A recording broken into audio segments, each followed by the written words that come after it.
Salut tout le monde, j'espère que vous allez bien. Ça fait un petit moment que je vous ai pas fait de vidéo, mais j'étais un petit peu occupé ces derniers temps. En attendant, aujourd'hui, je vous présente le steelbook du film 300, la nouvelle édition qui inclut le Blu-ray 4K.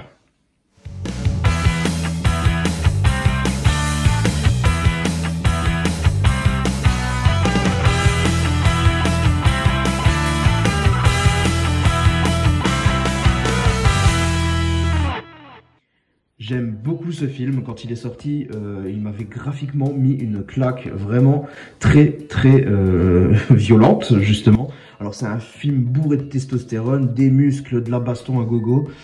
Et c'est pas ultra recherché, ça reprend juste un mythe légendaire. Mais techniquement, ce film est vraiment top. En tout cas, quand il est sorti à son époque, il était vraiment chouette. Donc j'ai toujours bien aimé ce film.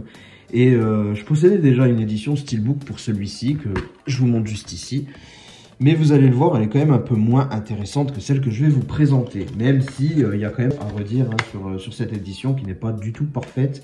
Mais on va voir ça ensemble. Juste avant, on regarde ce qu'on a au niveau codec audio. On peut voir que nous avons une base, que ce soit sur le 4K ou le Blu-ray standard, on a une base Dolby Atmos True HD pour la version originale. Et par contre, malheureusement, du Dolby Digital 5.1 pour la VF. Ça, c'est vraiment dommage. Même pas une bande HD pour la VF. C'est quand même ahurissant. Une petite bande DTS minimum, ça aurait été plutôt sympa. On passe au steelbook. Choix de visuel plutôt sympathique. Moi, j'aime bien avec Leonidas qui est en mode charge comme ça. Ça passe plutôt bien. On note en plus que la continuité de l'image continue jusqu'ici. Vous voyez encore la lance ainsi que son avant-bras ici. Et malheureusement, pas de finition particulière comme vous pouvez le voir. Je pense qu'il est simplement mat, voire peut-être zéro finish. Mais ça, je suis pas sûr du tout parce que je vois quand même bien le métal derrière dans toute la partie dorée. Donc je suis vraiment pas sûr. Et les couleurs sont pas ultra profondes non plus. Je sais pas. Je sais pas du tout si c'est du zéro finish ou du mat. Si vous avez l'info. Mais en tout cas, voilà. Choix de visuel plutôt cool, mais ça prêche au niveau de la finition, quoi, clairement. Après, ce qui est plutôt sympa, on a quand même le titre, bien qu'il n'y ait pas de relief ou quoi que ce soit, qui est incrusté ici. Et ce qui est aussi original, c'est que nous avons une continuité sur la tranche avec le titre 300. Avec un petit logo qui se fond bien dans la masse ici. La même couleur, donc ça c'est plutôt cool, c'est discret. Et sur la face arrière, alors ça peut paraître très vite comme ça quand on la regarde seule, parce qu'on voit simplement la fin de la cape. Ça peut paraître très vite vu comme ça, mais finalement ça prend tout son sens quand on le déploie entièrement et qu'on voit cette très belle continuité. Un très bon choix d'image qui, moi, me va très bien. Moi, je trouve ça plutôt sympa. Après, malheureusement, on n'évite pas à l'arrière le pavé là qu'on a. C'est vraiment dommage. Après, je vous rassure, il n'est pas ultra visible non plus. Là, avec la lumière, vous le voyez très bien.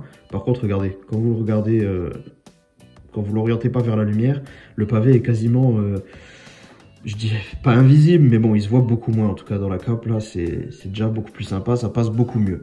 Mais voilà, cette continuité est vraiment sympathique. Le choix visuel est vraiment top, mais ouais, imaginez le tout avec une finition supérieure et ça aurait été vraiment top, quoi. Un full glossy là-dessus, tout verni, ou bien même juste le personnage en spot gloss. Bon, ça aurait été difficile à réaliser parce que ça fait les 3/4 de la surface du steelbook à vernir. Mais imaginez voir une finition un petit peu supérieure et ça aurait été vraiment top. Côté interne, alors rien de particulier sur le Blu-ray Ultra HD qui est sur fond noir avec simplement la sérigraphie 300 écrit en blanc. C'est rien de bien particulier. Le Blu-ray en plus, c'est le même Blu-ray qu'on a déjà vu dans d'autres éditions. Mais au moins on a un autre visuel et ça c'est plutôt sympathique, c'est plutôt bon à prendre. Et côté artwork interne, c'est la même chose, j'avais le même visuel dans mon steelbook que j'avais déjà. Et pourquoi le changer vu qu'il est très bien, c'est une scène clé du film, vraiment génial. En plus le visuel est plutôt clair. Donc ouais, moi ça me va très bien. Regardez voir ça. Moi je trouve ça chouette.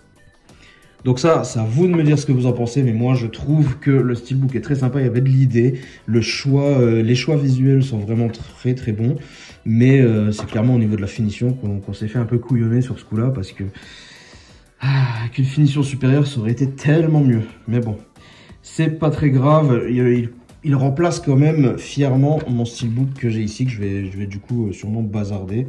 Mais je trouve qu'il est quand même déjà beaucoup plus réussi. N'hésitez pas à me dire ce que vous pensez de cette édition dans les commentaires juste en dessous. Et puis on se retrouvera très bientôt pour une prochaine vidéo. En attendant, portez-vous bien. Allez, ciao tout le monde.